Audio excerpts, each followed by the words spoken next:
Good morning. Welcome back to the Red Mic. Sorry I'm running late this morning. As you can see, I am back in the Red Mic studio. Thanks for being here. Happy Thursday.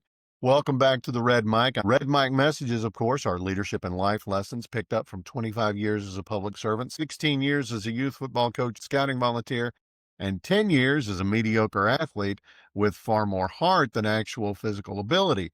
Today's Red Mic message, well, some of the truths that every leader has to face. I'm going to pull back the curtain a little bit because too many people are walking around thinking they're the only ones who don't have it together. But here's the truth. Everyone has imposter syndrome. Everyone, at least a little bit, is a basket case in their own head. Thanks to Scott Adams for that one. And everyone makes mistakes.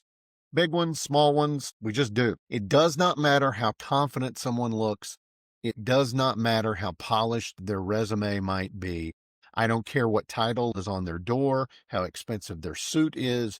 Behind every podium, every desk, every handshake photo, there's a human being quietly wondering, am I good enough to do this? Do I really belong here? Is today the day they figure out that I'm just making this crap up as I go along? And here's the part we don't talk about. Some of the most successful people you'll ever meet wrestle with this the most. And why? Well, it's because when you're pushing hard, when you're stretching, you're growing, you're taking risks, you will stumble, you will doubt, you will trip over your own shoelaces and then keep running because you don't have the luxury of stopping. Can't tell you how many times, middle of the day, or maybe even end of the day, I've glanced down and realized, oh, my zipper's down.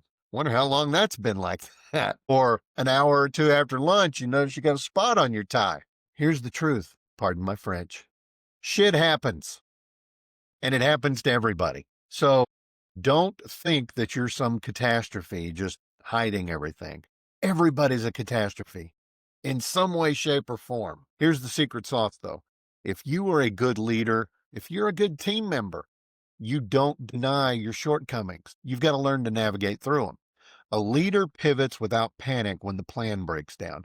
A leader overcomes their internal chaos and craziness, not by pretending it doesn't exist, but by refusing to bow into it. Now, I think of it as a wave, and I'm just like Jeff Spicoli. Hey, let's party, you know? I mean, I jump on that board and I'm riding that wave for everything I can get out of it. A leader inspires their team because they're human, not because they're superhuman or flawless. Have you ever had a boss who, every hair was in place and they were impeccable and you never saw them get out of control or unflappable? Weren't they completely unapproachable? Didn't you have a tendency to almost put them on a pedestal? Didn't you also have the same tendency to get nervous when you were around them? Or maybe not throw your ideas out as forcefully or emphatically as you might have? If you can change the way you're thinking to all of this, everybody's a catastrophe. Everybody is fighting imposter syndrome.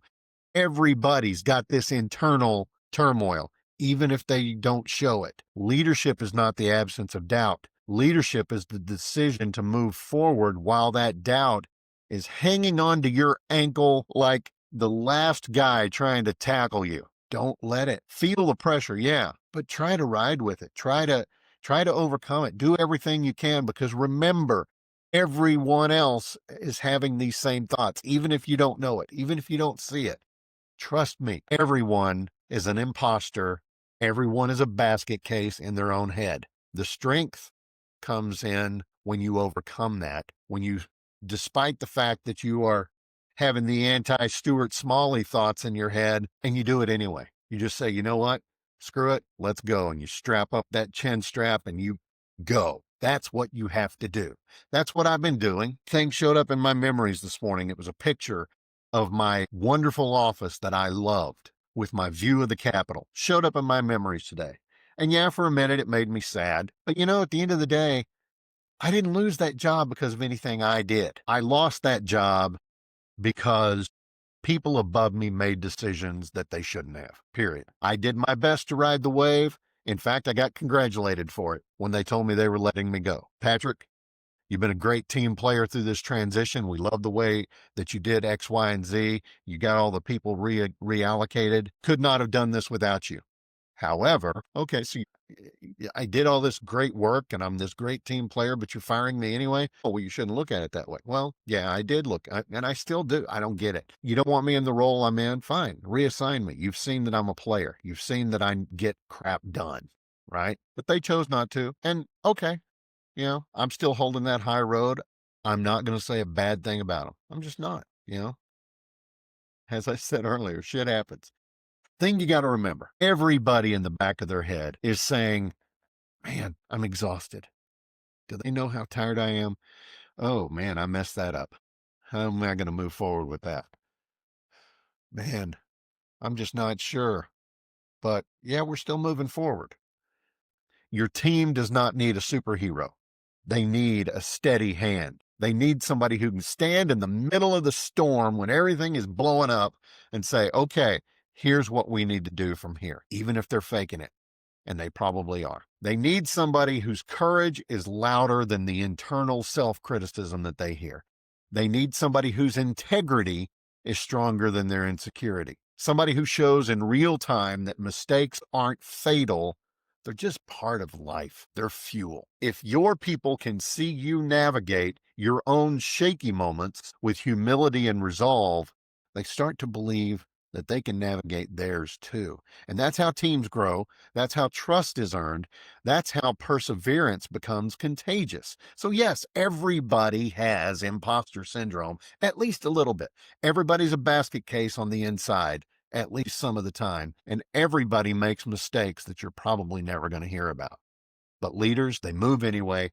They rise anyway, and they turn those three truths into reasons to sharpen and fight forward. Because at the end of the day, you got no other choice. You can't keep standing still. You can't go backward. Keep moving forward. Fight through those inner voices. Fight through those mistakes. Because when you do that consistently, honestly, and with heart, people will notice. And that's when you're going to be the leader that they want to have around. And that's today's Red Mike message. I hope you found it interesting. I hope you found it helpful. A little bit longer than my Huntsville entries, but hey, I'm feeling it. I'm back in the Red Mike studio here, my cave, my sanctum sanctorum, as Dr. Stephen Strange would have called it. I love you guys. Thanks for being here. A little bit of a change tomorrow. Normally it'd be #Fun Friday, traveling for a funeral. Not sure when Red Mike messages will be on tomorrow. Not going to bum anybody out. I'm going to talk about your ride or die, the people that you will always take it to the wall for, one way, shape, or form. I hope you'll join me. Thanks for being here. Sorry I'm running late today. Got in late last night from Huntsville, and I was just worn out and needed the extra sleep. Sue me. I love you guys. Until next time, life is short. Drink the bourbon. See you tomorrow.